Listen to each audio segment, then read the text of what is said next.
Hi everyone, and thanks for joining me.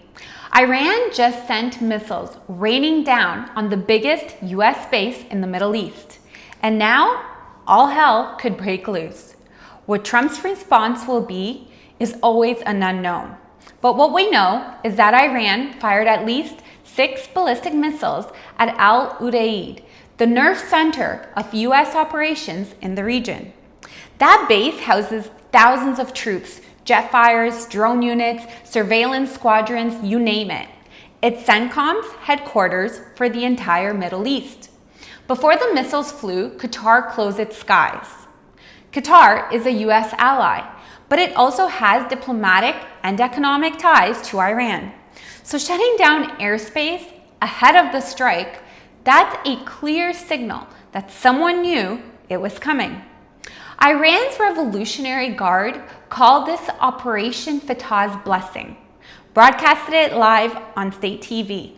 They stated it was a mighty and successful response to America's aggression. Qatar responded in outrage, saying it was a blatant violation of their sovereignty and international law, and that they'll respond accordingly. Their air defenses intercepted the missiles, thankfully, and nobody was hurt.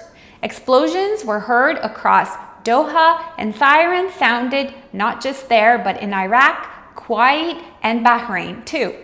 US bases in the area are on high alert. Let's break it down. What's really happening? Al Udeid is basically the brain and lungs of US military muscle in the region. CENTCOM, the Combined Air Operations Center, is the hub. Even though the missiles were intercepted, this was a direct message. Qatar's airspace shutdown signals that something is brewing. A Western diplomat said Iran had issued credible threats hours earlier. Operation Fatah's Blessing was carefully branded. Iran even claimed the strike matched the number of bombs they were hit with, implying equivalency, not escalation. That suggests they wanted to de-escalate with fairness, not ramp up to an all-out war. But here's where it gets complicated. Will Iran follow through and strike US forces in Iraq or Syria next? Will Qatar decide to respond directly under international law?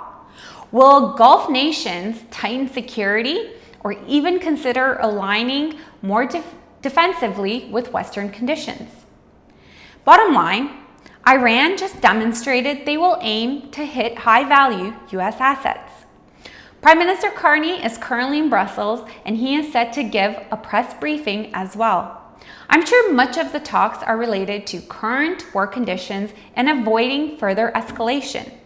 Canada has always been more of a peacemaker than a fighter, so we will see how things develop over the coming days.